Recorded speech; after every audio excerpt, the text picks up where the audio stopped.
పిల్లలకి స్కూల్ పాఠశాలైతే పేరెంట్స్‌కి స్కూల్ పేరెంట్స్‌శాల.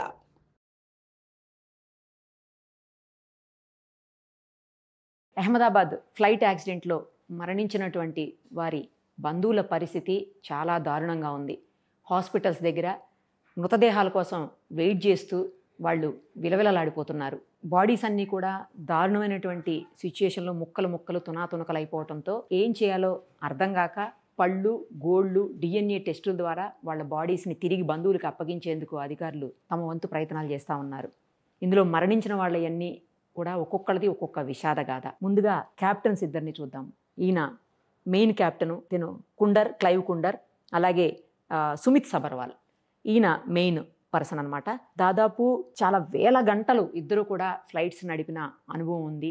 ఈయనకైతే 8,200 గంటల పాటు ఫ్లైట్స్ నడిపారంట. అతను కూడా 1,100 గంటల పాటు ఫ్లైట్ నడిపించినటువంటి అనుభవం ఉంది. సబర్వాల్ గారిది ఎవరైతే సుమిత్ సబర్వాల్ ఉన్నారో ఏంది చాలా విషాదగాథ. వాళ్ళ ఫాదర్కి 90 ఇయర్స్ అంట. 90 ఇయర్స్ ఫాదర్ని జస్ట్ ఒక 3 రోజుల ముందే ముంబైలో ఉండేటువంటి తండ్రిని కలిసి, నాన్న నీకు వయసు పైబడిపోతుంది కదా, నేను ఇంకా జాబ్ మానేసి నిన్నే చూసుకుంటాను నాన్న, నీతోనే ఉంటానని చెప్పి మాట ఇచ్చాడంట ఆయన. అది చేసిన 3 రోజులకే ఆయన మనిషి లేకుండా పోయినటువంటి పరిస్థితి. కేవలం 6 నిమిషాల్లోనే ప్రాణం గాల్లో కలిసిపోయింది. తండ్రి అయితే ఇంకెవరూ లేరు అతనికి తండ్రిని చూసుకోవడానికి కూడా. సో తండ్రి దారుణమైనటువంటి పరిస్థితుల్లో ఏడుస్తూ ఉన్న విజువల్స్ చూస్తుంటే చాలా హృదయ విదారకంగా అనిపిస్తోంది. ఇక ఈయన తండ్రి కూడా DGCA director general of civil ఏవియేషన్లో దాదాపు చాలా కాలం పాటు పనిచేసి ఆయన రిటైర్ అయ్యారంట తండ్రి. అతని తల్లి కూడా దీంట్లోనే, అంటే ఫ్లైట్స్లోనే సహాయకురాలుగా ఏదో పనిచేస్తున్నారని చెప్తున్నారు. కుండర తల్లి కూడా. అతను కూడా చాలా చిన్న ఏజు, మీరు స్క్రీన్ మీద చూస్తుంటే అర్థమైపోతుంది. కానీ అర్ధాంతరంగా ఇద్దరి జీవితాలు కూడా ముగిసిపోయినటువంటి పరిస్థితి. ఇక బోయింగ్ 787 డ్రీమ్ లైనర్లో ప్రాణాలు కోల్పోయినటువంటి క్రూ సిబ్బంది మొత్తం 12 మంది. ఆ 12 మందిలో 2 పైలట్స్తో పాటు మిగతా వాళ్ళందరూ కూడా క్రూ సిబ్బంది. ఇందులో ప్రాణాలు కోల్పోయినటువంటి వాళ్ళలో ఈమె మైథిలి అంట. మైథిలి ఒకరు. ఈమె చాలా చిన్న ఏజ్లోనే జాబ్ సంపాదించారు. జాబ్ సంపాదించడమే కాదు, తండ్రికి ఫ్యామిలీకి అందరికీ కూడా ఆమె బ్రెడ్ విన్నర్గా ఉన్నటువంటి పరిస్థితి. ఆమె సంపాదనతోటే ఫ్యామిలీ మొత్తం ఉంటుంది. త్వరలోనే నేను వేరే జాబ్ చూసుకుంటాను, ఈ జాబు ఇంకా మానేస్తాను, లండన్ వెళ్ళిన తర్వాత ఫోన్ చేస్తాను నాన్న అని చెప్పి చివరి కాలు ఆమె ఫ్లైట్ ఎక్కిన తర్వాతనే మాట్లాడిందంట. ఆ తర్వాత ఆమె ప్రాణాలు గాల్లో కలిసిపోయి మనందరికీ తెలుసు. ఈ ప్రమాదంలో మైథిలితో పాటు మరికొంతమంది, అంటే 11 మంది క్రూ సిబ్బంది కూడా మనం ఇక్కడ స్పష్టంగా చూడొచ్చు. వీళ్ళందరూ చనిపోయారు, మనకు తెలిసిందే. వీళ్ళందరిలో కూడా ఏంటంటే చాలామంది, మొత్తం అంతా కూడా మహారాష్ట్రకు సంబంధించిన వాళ్ళే, మహారాష్ట్రకు చెందిన వాళ్ళే. కొంతమంది 11 ఏళ్ళుగా పనిచేస్తున్న వాళ్ళు ఉన్నారు ఇందులో. అపర్ణ అనే ఒక ఆమె ఉన్నారు, తర్వాత సమీర్, నెక్స్ట్ రోషిని రాజేంద్ర, తర్వాత సాయినీత చక్రవర్తి, ఇలా ఇంకొక ట్రావెల్ ఇన్ఫ్లుయెన్సర్ కూడా ఇందులో సాంఘేర్ అని ఇన్స్టాలో కూడా చాలా ఇన్ఫ్లుయెన్స్ చేసే పర్సన్ కూడా ఉన్నారని చెప్తున్నారు. మొత్తం క్రూ సిబ్బంది అంతా కూడా ఇందులో చనిపోయినటువంటి పరిస్థితి. ఇందులో 11 ఏళ్ల నుంచి పనిచేస్తున్న వాళ్ళు ఉన్నారు, 2 సంవత్సరాలుగా పనిచేస్తున్న వాళ్ళు ఉన్నారు, కొంతమంది అయితే 5 ఏళ్ల నుంచి 4 ఏళ్ల నుంచి. ఇలా చూడండి ఎంత హ్యాపీగా వచ్చి వాళ్ళు హాయ్ చెప్పి వెళ్తున్నారు. ఆమె తీసిన సెల్ఫీ వీడియోలు మొత్తం అందరూ కనిపిస్తున్నారు మనకు. బట్ చిన్న చిన్న వాళ్ళే అందరూ కూడా. మేల్ సిబ్బంది కూడా ఉన్నారు, ఒకసారి చూడండి. ఇక ఇదే అహ్మదాబాద్ ఫ్లైట్ ప్రమాదంలో మరణించినటువంటి ప్రదీక్ జోషి అనే డాక్టర్ విషాద గాథ ఇది. ఈయన గత 6 ఏళ్లుగా లండన్లో జాబ్ చేస్తున్నారు. ఆయన భార్య వచ్చేసి ఆమె కూడా డాక్టరు. రాజస్థాన్లోనే ఆవిడ హాస్పిటల్లో పనిచేస్తున్నటువంటి పరిస్థితి. వాళ్ళకి 3 పిల్లలు, 2 అందులో కమల పిల్లలు, ఒక పాప, మొత్తం 3 పిల్లలు.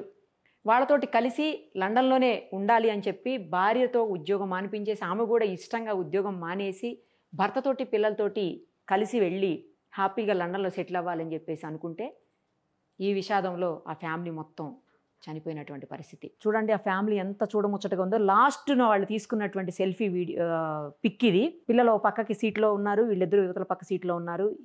ఈ పిక్ చాలా వైరల్ అవుతోంది ఇప్పుడు. ఆ ఫ్యామిలీ చనిపోయిన తర్వాత రాజస్థాన్కి సంబంధించినటువంటి 10 మంది చనిపోయారు. 10 మందిలో ఒకే ఫ్యామిలీకి సంబంధించిన ఈ 5గురు కూడా చనిపోవటం అత్యంత దారుణమైనటువంటి విషాదంగా చెప్పాలి. ఇక గుజరాత్ రాష్ట్రంలోని వైదియా అనే గ్రామానికి సంబంధించినటువంటి అర్జున్ పటోలియాది మరింత విషాద గాథ. అతని భార్య భారతీ పటోలియా చాలా చిన్న ఏజ్లోనే చనిపోవటం, అనారోగ్య కారణాలతోటి. వాళ్ళకి 2 పిల్లలు, 4 ఏళ్ళు 8 ఏళ్ళు చిన్న పిల్లలు వాళ్ళు కూడా.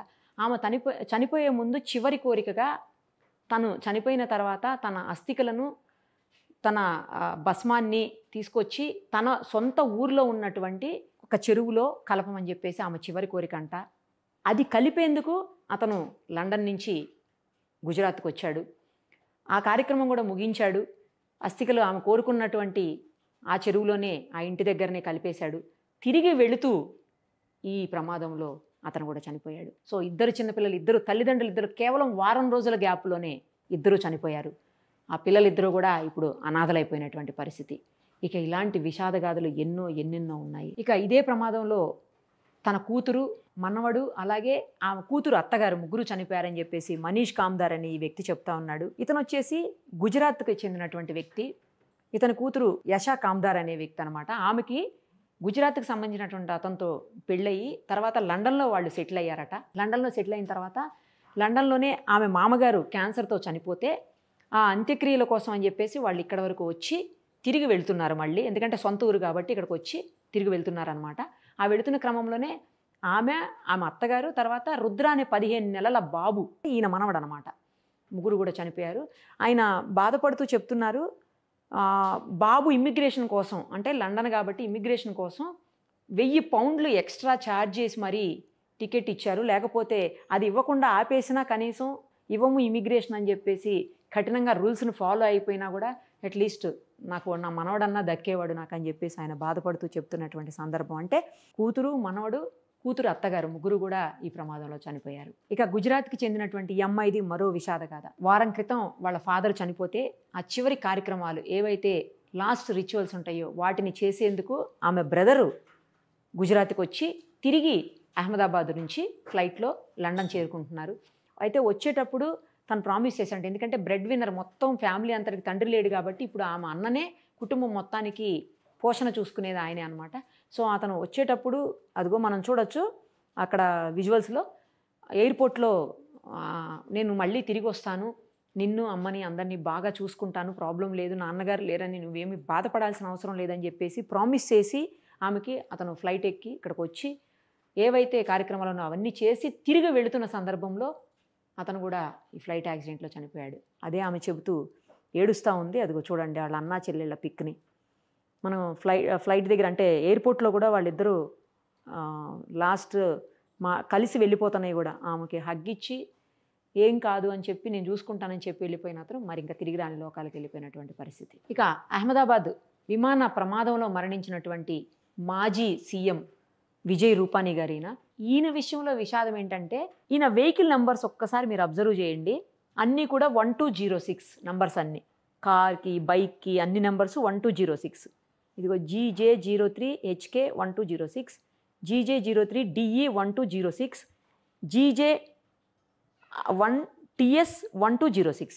కోఇన్సిడెంట్ అనుకోవాలో లేకపోతే మరి ఎలాగో తెలియదు, అది యాదృచ్ఛికమో ఏమో తెలియదు, కానీ ఆయన చనిపోయింది కూడా 12/06, 12/06, అంటే 12వ తారీఖు 6వ నెల, 1206. దీన్ని డెస్టినీ అనుకోవాలా లేకపోతే ఇందాకే చెప్పినట్టు నేను యాదృచ్ఛికం అనుకోవాలో తెలియదు. ఆయన మరణించింది కూడా చాలా మంచి వ్యక్తి, చాలా కార్యక్రమాలు చేశారు ఆయన సొసైటీ బాగు కోసం, గుజరాత్ అభివృద్ధి కోసము చాలా మంచి కార్యక్రమాలు చేశారు, మంచి పాలిటీషియన్ అని చెప్తా ఉన్నారు. ఈ విషాదం అనమాట. ఇక గుజరాత్కి చెందిన అంకితాది మరొక విషాద గాథ. ఇక్కడ మనకు విజువల్స్లో కనిపిస్తుంది చూడండి. ఆమెకు గత డిసెంబర్లోనే పెళ్ళయింది. భర్త వచ్చేసి లండన్లో ఒక ప్రొవిజనల్ స్టోర్ నడిపిస్తూ ఉంటారంట. సో అప్పటి నుంచి, అంటే డిసెంబర్లో పెళ్ళైన తర్వాత కేవలం 12 రోజులు మాత్రమే కలిసి ఉన్నారు. ఆ తర్వాత అతను లండన్కి వెళ్ళిపోయాడంట. నెక్స్ట్ ఆమె అప్పటి నుంచి ప్రయత్నం చేయగా వీసా ఇప్పటికి దొరికింది ఆమెకు. దొరికి ఆ రోజు అందరితోటి బాధగా ఇంట్లో అందరితో మాట్లాడి అందరికీ హగ్ చేసుకొని ఏడ్చుకుంటూ ఆమె చివరికి ఎయిర్పోర్ట్కి వెళ్ళింది. ఆమెను దింపి తిరిగి వచ్చిన తర్వాత కరెక్ట్గా పావు గంటలోనే వాళ్ళకి ఈ విషాద వార్త చేరుకుంది. దాంతో ఇప్పుడు ఆమె బ్రదర్ DNA తీసుకొని ఈమె బాడీని ఐడెంటిఫై చేస్తున్నారంట.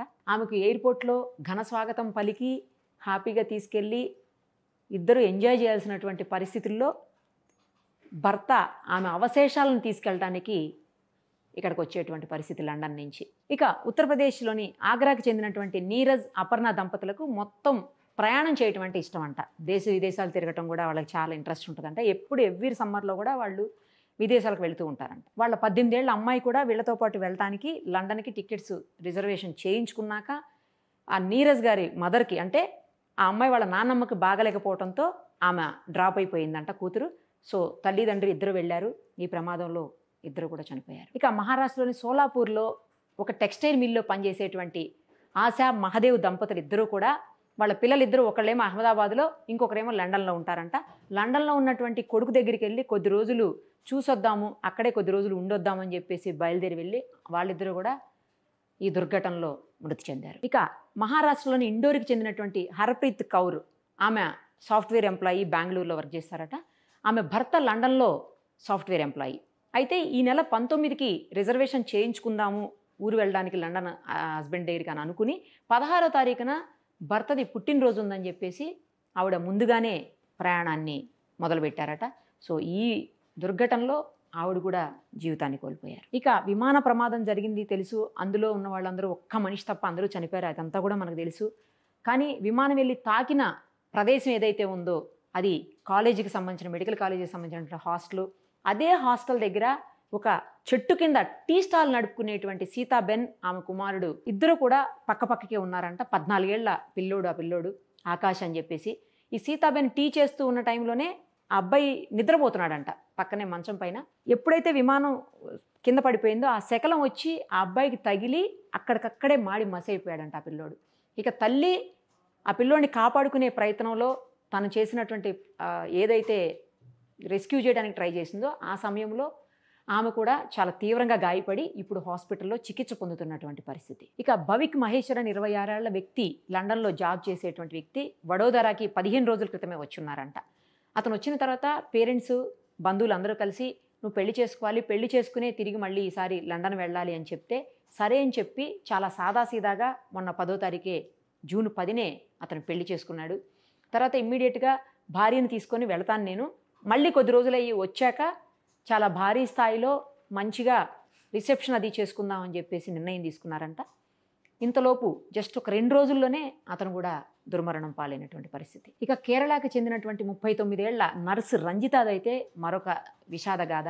ఆమె గత కొన్నేళ్లుగా లండన్లో నర్సుగా జాబ్ చేస్తూ ఉందంట. ఈ మధ్యనే ఆమెకు రీసెంట్గా ఇక్కడ కేరళలో గవర్నమెంట్ జాబ్ వచ్చింది. గవర్నమెంట్ జాబ్ రావడంతో అక్కడ రిజైన్ చేసేసి ఇక్కడ వచ్చి జాయిన్ అవుదాం అనుకుని కూడా మళ్ళీ కాదులే, ముందు ఇక్కడ జాయిన్ అయిన తర్వాత వెళ్ళి అక్కడ రిజైన్ చేద్దామని చెప్పి ఆవిడ రీసెంట్గా ఇండియాకి వచ్చారంట. వచ్చి ఇక్కడ 2 పిల్లలు కూడా ఆమెకు, వాళ్ళందరినీ కూడా తీసుకొని బయలుదేరదాము అక్కడికి, ఊరికే ఒక లండన్ ట్రిప్ వేసి వద్దామని. మళ్ళీ పిల్లలు డ్రాప్ అయిపోతే ఈమె ఇక్కడ జాబ్లో జాయిన్ అయిపోయి అక్కడికి వెళ్ళి రిజైన్ చేసేసి లగేజ్ అంతా సర్దుకుని వెనక్కి రావాలని చెప్పి ఆవిడ ఫ్లైట్ కేరళ నుంచి చేసుకున్నారంట. యాక్చువల్గా ఆ ఫ్లైట్ క్యాన్సిల్ అవడంతో అహ్మదాబాద్ నుంచి మార్చుకున్నారంట ఆమె జర్నీని. సో చూడండి, విధి, డెస్టినీ అనేది ఎవరు ఏమి చేయలేరు, విధి రాతను తప్పించలేమని అంటాం కదా, అలాగా ఆమె వెళ్ళి మృత్యువుని వెతుక్కుంటూ వెళ్ళిందా ఈమె అన్నట్లుగా అదే ఫ్లైట్కి చేసుకోవటం, ఆమె ఈ దుర్ఘటనలో మరణం మనం చూసాం. ఇక అహ్మదాబాద్ ఫ్లైట్ బాధితుల్లో నిరాలి పటేల్ కూడా ఒక ఆమె. ఆమె వచ్చేసి కెనడియన్, యాక్చువల్గా భారత సంతతికి చెందినటువంటి ఆమె. 1.5 ఏళ్ల కూతుర్ని తీసుకొని ఆమె ఇక్కడ ట్రిప్పుకి వచ్చారంట. తిరిగి వెళుతూ ఆవిడ కూడా దుర్మరణం పాలయ్యారు. అసలు చనిపోయినటువంటి 269 మందిది ఒక్కొక్కరిది ఒక్కొక్క స్టోరీ అని చెప్పాలి. అన్నీ విషాదగాథలే. మొత్తం కుటుంబం అంతా కూడా వాళ్ళ బాడీస్ కోసం హాస్పిటల్స్ దగ్గర ఎదురు చూస్తున్నటువంటి పరిస్థితి. డిఎన్ఏలకి వాళ్ళ బ్రదర్స్వి, వాళ్ళ సిస్టర్స్వి, ఎందుకంటే బాడీస్ అన్నీ ముక్కలు పీసులు అయిపోయినటువంటి సిచ్యుయేషన్ ఉంది. తర్వాత అసలు గుర్తుపట్టలేనటువంటి పరిస్థితులు ఉన్నాయి కాబట్టి వాళ్ళ బాడీస్ని గుర్తించి తిరిగి ఇవ్వడానికి కూడా డిఎన్ఏ తీసుకోవటం, వాళ్ళ బ్రదర్దో, సిస్టర్దో, మదర్దో, ఫాదర్దో, పిల్లలదో ఎవరో ఒకళ్ళవి డిఎన్ఏలు, తర్వాత ఈ దంతానికి సంబంధించిన టిష్యూలు, ఇలా గోళ్ళకు సంబంధించిన ఇవన్నీ తీసుకొని టెస్టులు చేస్తూ ఉన్నారు. అవి పూర్తయితే కానీ కనీసం బాడీస్ ఇచ్చేటువంటి పరిస్థితి కూడా లేదు. ఓ పక్కన చనిపోయారన్న విషాదము, ఇంకోవైపు బాడీస్ని ఇప్పటి వరకు ఇవ్వలేదన్న బాధ మొత్తం కలిచివేస్తున్నటువంటి పరిస్థితి. అక్కడైతే హాస్పిటల్స్ దగ్గర అయితే ఘోరమైన సిచ్యుయేషన్ ఉందని అందరూ చెప్తా ఉన్నారు. సుమన్ టీవీలో మీ పర్సనల్ అండ్ బిజినెస్ ప్రమోషన్స్ కోసం కింది నెంబర్కి కాంటాక్ట్ చేయండి.